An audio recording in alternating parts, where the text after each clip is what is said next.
Greetings, my beautiful lovelies. It's Emmy. How are you? It's great to see you and welcome back. Today, we're going to be making Homer Simpson's moon waffles, or more specifically, Homer Simpson's patented space-age, out-of-this-world moon waffles. Quite the moniker for some waffles, but they sound very intriguing because we're going to be making waffles, but it also includes liquid smoke and a bunch of caramels, which I can imagine smoky, sweet, but then we're gonna wrap the waffle around a stick of butter and skewer it and then eat it because that's what Homer does. It sounds outlandish, over the top, totally Homer, and possibly good. So let's go ahead and make it to see if it is good, because it could be good, it could be terrible, but it could be good. So let's go ahead and get started. So I think my plan of attack is to make the waffle as Homer does, and then attempt to make one that might be a little bit more viable. Because Homer puts the caramels directly onto the waffle iron first, which is just a recipe for disaster, a recipe for burning. But if we cook it on low temperature, it still might work. I picked up a couple types of caramel, but let's go with the one that seems like the one he would have used. And these are Kraft caramels.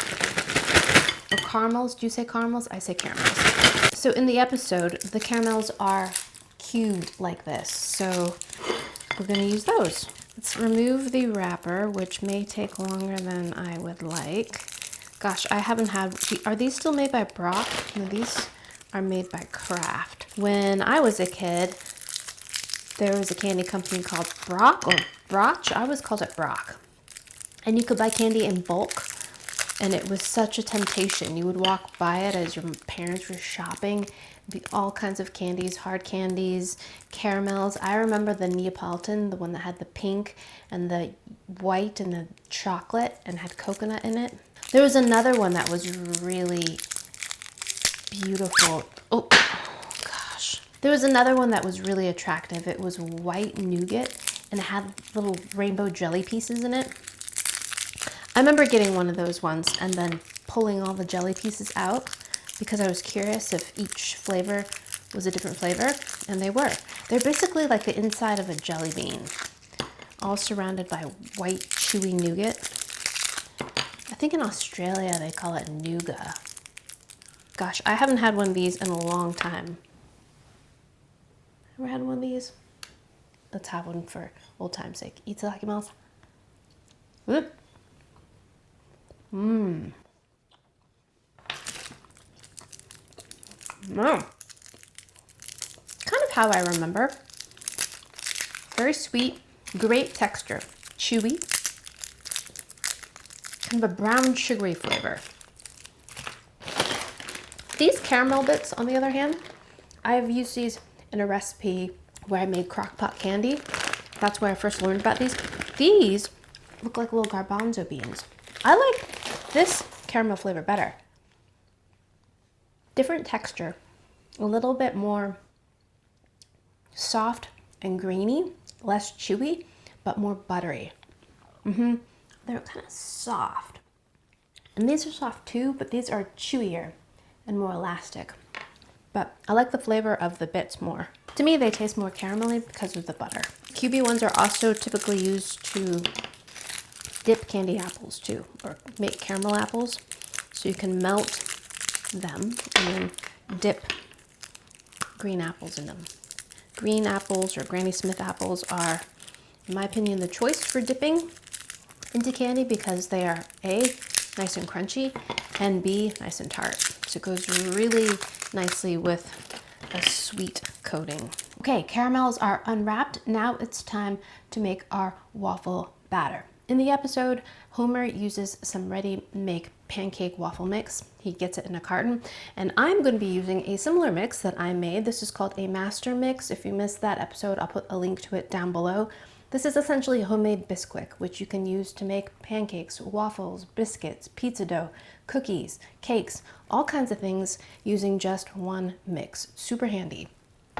This contains leavening in it already, it has salt, it has a little bit of shortening in there, so the fat's already in there, so super handy and great to have on hand. 1 cup of master mix,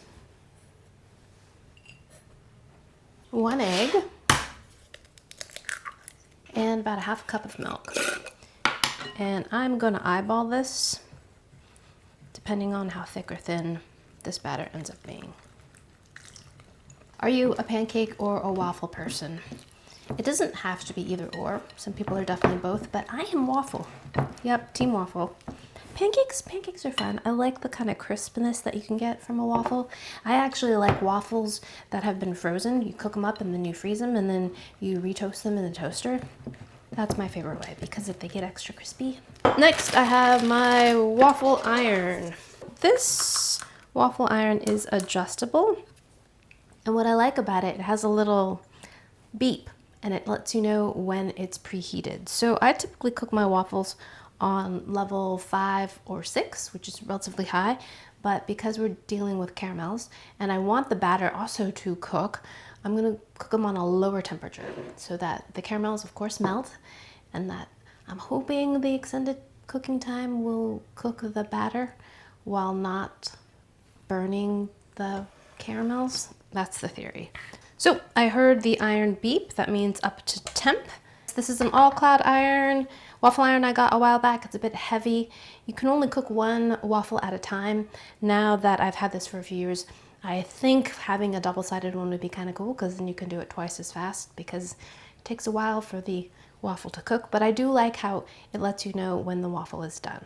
Liberally oil the iron, both sides, with some oil so that we can get our waffle out. Here we go.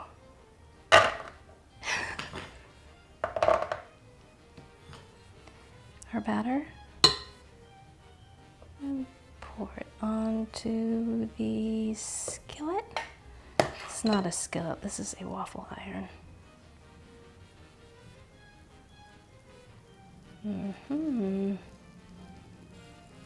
Don't make the mistake of putting too much batter because once we close this, it's gonna squish.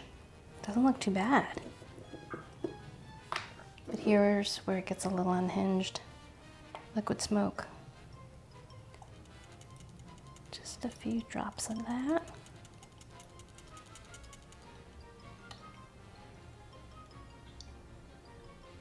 Okay, now we close it.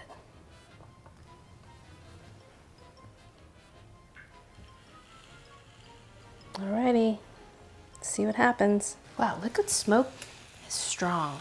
It smells kind of acrid. And this is used to give things a smoky flavor. If you're looking for that kind of barbecue-y flavor, to me sometimes it tastes a bit artificial or just so noticeable. It smells like bacon bits to me. It's used in vegan cookery a lot as a way to substitute that kind of bacon-y flavor, but I don't use it too often. Ooh. All right, we're steaming here. Nothing's oozing out. So whenever we cook waffles, when I see all the steam, it's always a good sign. That means it's cooking. But you don't want to open this too soon because then what can happen is your waffle can split in half because the batter in the middle is not cooked. And then you lift your lid and then it's just not good. So be patient. It's smelling very smoky. Homer calls this waffle runoff. Typically, it beeps to let you know when it's ready. Let's give it a peek. Oh, ladies and gentlemen. Ha ha ha ha ha. That doesn't look too bad. It doesn't look, I think, oh wow. The waffle seems cooked too. Whoa, whoa, whoa, whoa. I mean soft, but I think it's cooked. Oh my gosh. The caramel's completely melted. Or gosh, there's no structure to it at all. My goodness. Okay, we have half. I think once the caramel solidifies, this waffle might glue back together. Wow, but it didn't burn. Okay. I'm not sure how I'm gonna get this off the plate. And how am I gonna get it off my waffle iron? These are problems that I must deal with, not you. I think what I'm gonna do is cook another waffle. Will it stick to it? Let's try. I'm gonna just smear some more batter in there and see if we can get this caramel to impregnate itself into the other waffle. Let's see. This one did not turn out too badly though. I mean, sure, it's not whole, but impressed. Okay, I just heard it beep. Let's see how we did. When you lift the waffle, none of the caramel comes off. It just stays in the nooks and crannies. Yeah, I don't think this is meant to be. Is your butter longer where you live, if you live in the US? In California, where I grew up, our sticks of butter were shorter and larger in width, stubbier. But here in New England, on the East Coast, our butter is longer. And that's what's shown in the Simpsons episode. It seems to be a longer stick of butter. Oh wow, look at that. You know, the real inspiration for this recipe came from my absolute love of the Artemis 2 team and their trip to the moon. Everything moon I am currently loving simply for that mission. So inspirational. So, here's to the moon. Itadakimasu.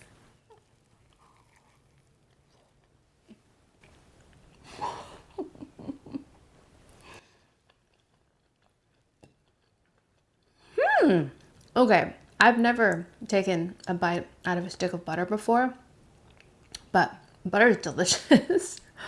It's, first of all, cold. And as you eat it, it melts. It has a beautiful buttery flavor. And this is salted butter. And this actually is pretty good. I mean, it's pretty good. The caramel adds plenty of sweetness to the waffle. And you have the liquid smoke in there, which is reminiscent of bacon. So instantly, my mind thinks breakfast, waffle, maple syrup. Not maple syrup in this case, but caramel, which is pretty adjacent. The waffles are starchy, a little bit sweet, puffed up a bit, and infused with caramel flavor. And we've got a salty, rich butter. It's delicious. Too much butter? Yes. I don't love biting into the butter. It just seems so wrong. But it's good. One thing I don't love is that the caramels are very sticky, and so it's just stuck totally to my teeth and absolutely all over my waffle iron. While this was cooking, it did not smell pleasant. The liquid smoke smelled very acrid and smoky, but unpleasant, not like a barbecue, just wrong. But in here, because we just used a few drops, it's fine. A little bit smoky, bacon bitty.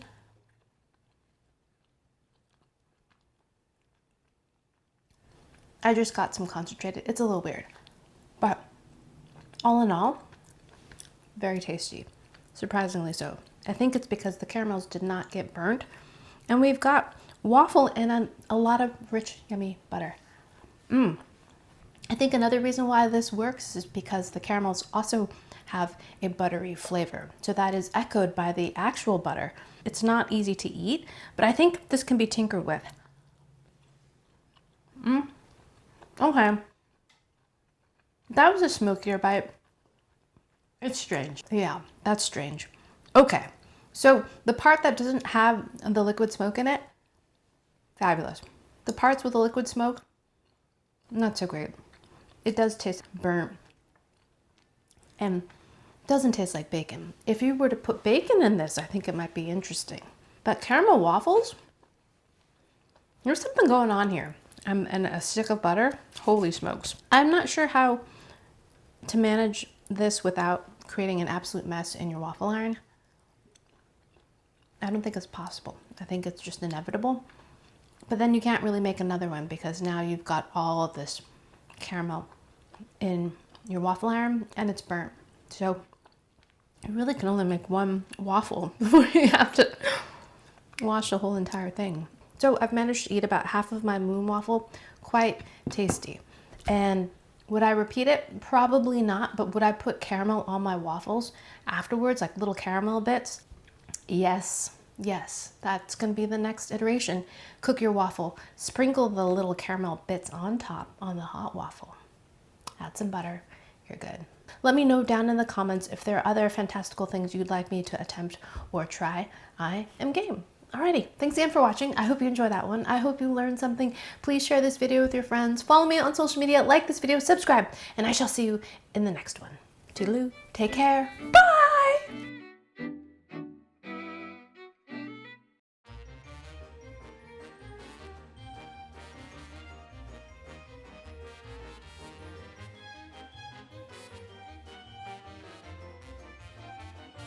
Guess who's cleaning a waffle iron for the next hour? Better me than you.